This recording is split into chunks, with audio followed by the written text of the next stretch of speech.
স্বৈরাচার হাসিনার দল ষড়যন্ত্র বন্ধ করেনি। গত 2 দিন আগে 22 জন আওয়ামী লীগ সন্ত্রাসীকে ধরা হয়েছে। বসুন্ধরা থেকে তারা গোপনে মিটিং করতেছিল। একজন মেজর, সেনাবাহিনীর মেজর গিয়ে প্রশিক্ষণ দিচ্ছে কিভাবে ডক্টর ইউনূস সরকারকে হটানো যায়, বাংলাদেশে বিশৃঙ্খলা করা যায়।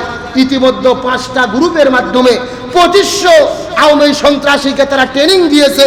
বাংলাদেশে যুদ্ধ চালাতে চায়, ইউনূসকে উৎখাত করতে চায়। আমরা নিজেরা যখন বিভেদ করে ফেলেছি, এই সুযোগে স্বৈরাচাররা নতুন করে ট্রেনিং নিচ্ছে এই দেশে ফেরার জন্য। কথা বল না গে, এই সুযোগ আমরাই তাদের করে দিয়েছি। আমরা নিজেদের দলের স্বার্থ নিয়ে একে অপরের পিঠে আমরা ঘা দেওয়া শুরু করেছি, একে অপরের বিরুদ্ধে শত্রু বানিয়ে ফেলেছি। অথচ 24-এর অভ্যুত্থানে বাংলাদেশের 18 কোটি জনগণ আমরা এক ছিলাম, শীষে ঢালা প্রাচীরের মতো ছিলাম, আমাদের মধ্যে কোনো বিভেদ ছিল না। তার মানে বোঝা যায় আমরা নিজেরা যদি ভাগ হয়ে যাই, ঘুরে ফিরে স্বৈরাচাররাই উপকৃত হবে। চিন্তা করে দেখেছেন, সেনাবাহিনীর মেজর সে যেয়ে দিচ্ছে ট্রেনিং, তাহলে ষড়যন্ত্র আছে না নাই? সেনাবাহিনীর মধ্যে তাদের লোক আছে, পুলিশের মধ্যে তাদের লোক, র্যাবের মধ্যে তাদের লোক।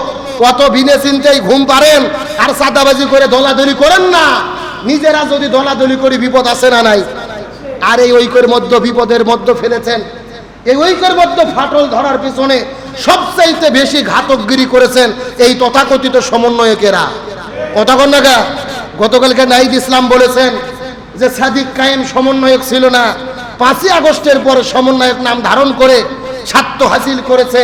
সাদিক কায়েম চ্যালেঞ্জ করেছে 5ই আগস্টের পরে 1 টাকা সমন্বয়ক পরিচয় দিয়ে চাঁদাবাজি করেছি, কারু থেকে নিয়েছি, যদি পরিচয় দিতে পারো আর কখন আমি নিজের মুখ দেখাবো না, যদি তোমাদের সাহস থাকে তার চ্যালেঞ্জ গ্রহণ করো।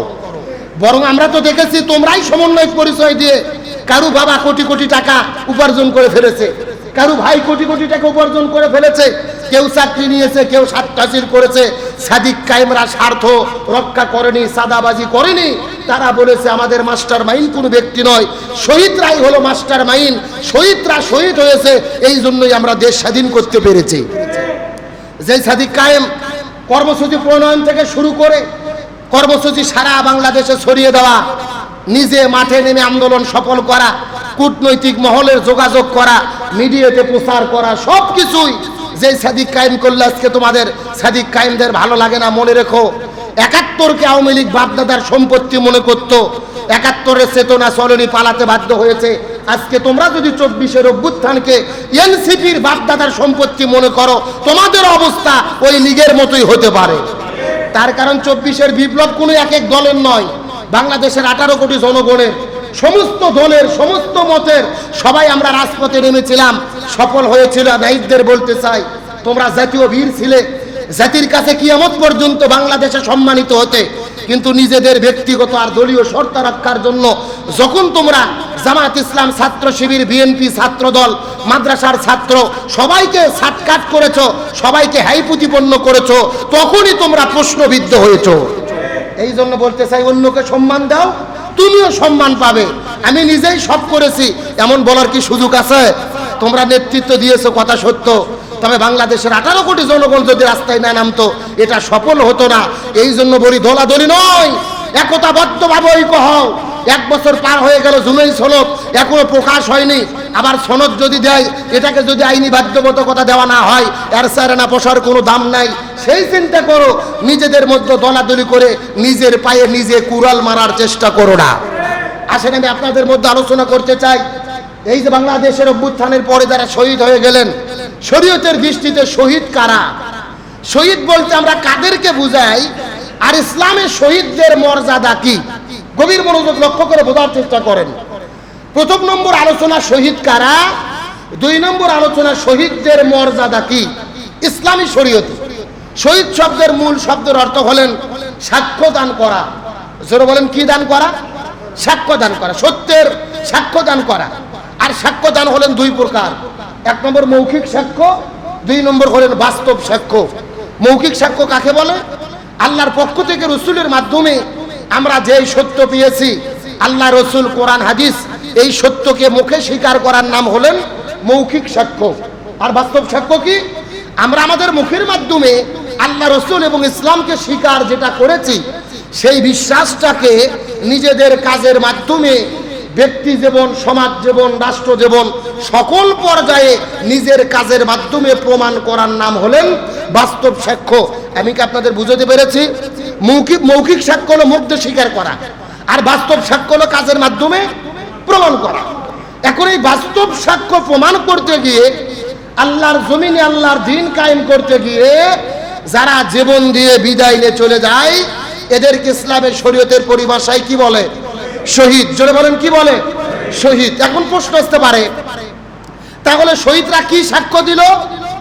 আল্লাহর জমিনে আল্লাহর দ্বীন কায়েম করতে গিয়ে সত্যের সাক্ষ্য দিল। কিভাবে? আমরা জানি সবচাইতে বড় সত্য হলো আল্লাহ, সবচাইতে বড় সত্য রাসূল, সবচেয়ে বড় সত্য কোরআন, সবচেয়ে বড় সত্য হাদিস। এখন আল্লাহ এবং রাসূল, কোরআন এবং হাদিস সবচাইতে বড় সত্য। আল্লাহ রাসূলের বিধান জমিনে বাস্তবায়ন করতে গিয়ে যারা জীবন দিল, এরা সাক্ষ্য দিল আমার জীবনের কোনো দাম নাই, তবে আমার জীবন দেওয়ার মাধ্যমে প্রমাণ করলাম পুরো পৃথিবী মিথ্যা, আল্লাহ রাসূল এবং কোরআন হাদিস সত্য। জোরে বলেন সুবহানাল্লাহ। তাহলে জমিনের মধ্যে দ্বীন কায়েমের জন্য যারা জীবন দেয় তাদের কি বলে? আরো জোরে বলেন, শহীদ। এখন আমরা জানার চেষ্টা করব শহীদের মর্যাদা কি। আল্লাহ সুবহানাহু ওয়া তাআলা এই জমিনের মধ্যে দ্বীন কায়েম করার জন্য যারা শাহাদাত বরণ করেন, শহীদদের মর্যাদা সম্পর্কে আল্লাহ রাব্বুল আলামিন পবিত্র কোরআনুল কারীমের মধ্যে চমৎকার করে বলেন। আল্লাহ রাব্বুল আলামিনের ঘোষণা, ওয়ালা তাকুলু লিমান ইউকতালু ফি সাবিলিল্লাহি আমওয়াত বাল আহয়াউ ওয়ালাকিন লা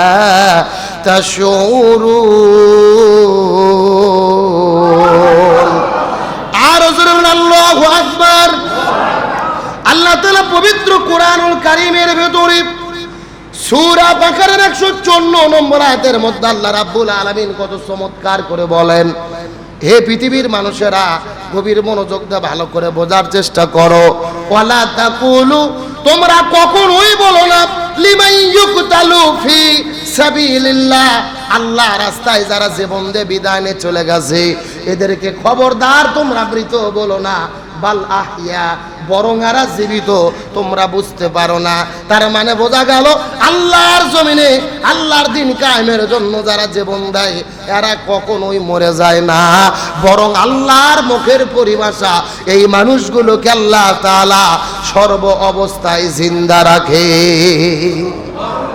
তাহলে কোরআন থেকে জানতে পারলাম শহীদদের প্রথম নম্বর মর্যাদা, শহীদেরা মরে না, শহীদদেরকে জীবিত রাখেন কে?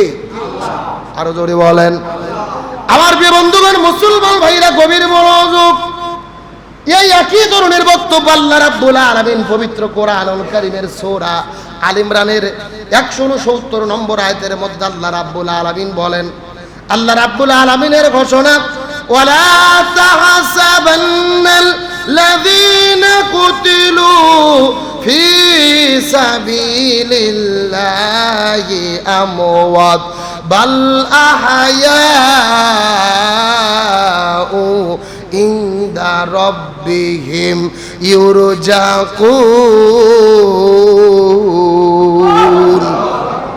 আল্লাহ রাব্বুল আলামিন বলেন, ওয়ালা তাহসাবান্না, কখনোই তোমরা মনে করো না, কখনোই তোমরা ধারণা করো না, আল্লাযীনা, মানে যারা কুতিলা বিদায় নিয়ে চলে গেছে, শাহাদাত বরণ করেছে, জীবন দিয়েছে, ফি সাবিলিল্লাহ, আল্লাহ রাস্তায়, আমওয়াতুন, এরা মরে গেছে, এমন কথা কখনোই তোমরা বলবা না, বাল আহইয়াউ, বরং এরা হলো জীবিত, ইনদা রাব্বিহিম ইউরজাকুন, এই মানুষগুলো আল্লাহর পক্ষ থেকে ওই জান্নাতের ভেতরে তারা রিজিক প্রাপ্ত হয়ে থাকে।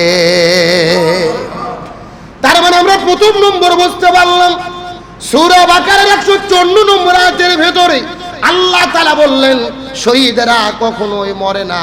আর সূরা আনফালের 169 নম্বর আয়াতের মধ্যে আল্লাহ বললেন শুধু মরে না তা নয়, এই মানুষগুলোকে আল্লাহ তাআলা জীবিত রাখার পরে বসে বসে রাখেন না, আল্লাহ তাআলা তাদেরকে রিজিক প্রাপ্ত করে থাকেন।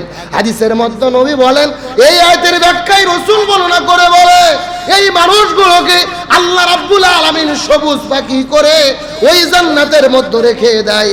এই শহীদগুলো সবুজ পাখি হয়ে জান্নাতের মধ্যে ঘোরাফেরা করতে থাকে, ওই সবুজ পাখি করে জান্নাতের মধ্যে তারা পর্যবেক্ষণ করতে থাকে। আর সবুজ পাখি হয়ে ওই জান্নাতের মধ্যে থাকার পরে আল্লাহ তাআলা তাদের যেই জীবন দান করেছেন ওই জান্নাতের মধ্যে তারা ফলমূল ভক্ষণ করতে থাকে।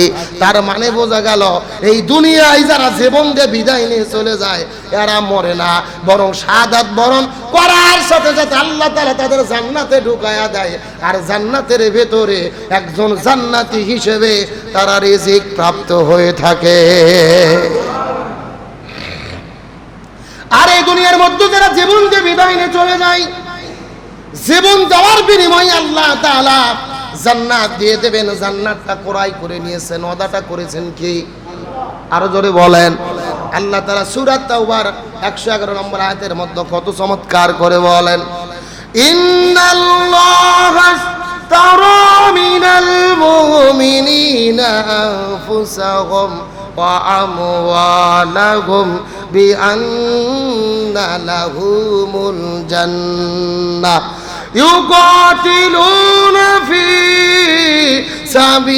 সাবিলিল্লাহি ফায়াকতুলুনা ওয়া ইয়াকতালুন। আল্লাহ রাব্বুল আলামিন বলেন, ইন্নাল্লাহা আশতারা মিনাল মুমিনিনা আনফুসাহুম ওয়া আমওয়ালাহুম বিআন্না লাহুমুল জান্নাহ। আমি আল্লাহ ক্রয় করে নিয়েছে ইমানদার ব্যক্তিদের জীবন এবং সম্পদ, বিআন্না লাহুমুল জান্নাহ, জান্নাতের বিনিময়ে। ইউকাতিলুনা ফি সাবিলিল্লাহি ফায়াকতুলুনা ওয়া ইউকতালুন। তোমাদের জীবন এবং সম্পদ আল্লাহ ক্রয় করে নিয়েছে, সুতরাং তারা জীবন দেয়, সম্পদ তার বিনিময়ে তাদেরকে জান্নাত দিয়ে দেব। তার মানে বোঝা গেল, দুনিয়ার ভেতরে জীবন যদি দিয়ে কেউ শাহাদাত বরণ করে, এই জীবনের বিনিময়ে আল্লাহ তাআলা তাদেরকে জান্নাত দিয়ে দেবেন। এতে বিন্দু মাত্র কোনো সন্দেহ, আরো জোরে বলেন সন্দেহ। আল্লাহ তাআলা আরেক জায়গার মধ্যে কত চমৎকার করে বলেন, ইয়া আইয়ুহাল্লাযীনা আমানু হাল আদুল্লুকুম আলা তিজারাতিন তুনজিকুম মিন আযাবিন আলীম তুমিনুনা বিল্লাহি ওয়া রাসূলিহি ওয়া তুজাহিদুনা ফি সাবিলিল্লাহি বিআমওয়ালিকুম ওয়া আনফুসিকুম যালিকুম খায়রুল লাকুম ইন কুনতুম তা'লামুন। আল্লাহ তাআলা বলেন, ইয়া আইয়ুহাল্লাযীনা আমানু, হে ঈমানদারেরা, হাল আদুল্লুকুম আলা তিজারা, আমি কি তোমাদের এমন একটা ব্যবসার কথা শিক্ষা দেব না, যেই ব্যবসা যদি তোমরা করো এই দুনিয়ার মধ্যে তোমাদের কোনো টেনশন থাকবে না, আখিরাতে তুরন্ত গজব আযাব জাহান্নামের আগুন থেকে তোমরা মুক্তি পাবা। আর আয়ের বিনিময়ে আল্লাহ তাআলা তোমাদেরকে জান্নাত দিয়ে দেবেন। তোমাদের কাজ হলো দুইটা, তুমিনুনা বিল্লাহি, আল্লাহর প্রতি ঈমান আনয়ন করো, ও তুজাহিদুনা ফি সাবিলিল্লাহ, আল্লাহ রাস্তায় তোমরা জিহাদ করো। আর আল্লাহ রাস্তায় জিহাদ করতে গিয়ে জীবন দিয়ে যদি তোমরা বিদায় নিয়ে চলে যাও, আল্লাহ তাআলা তোমাদের যদি শহীদ হিসেবে কবুল করে, এই শহীদদের মর্যাদা আল্লাহর কাছে এত বেশি, এত মর্যাদা আর কোন ব্যক্তিকে আল্লাহ তাআলা দেবে না। জোরে বলেন না সুবহানাল্লাহ।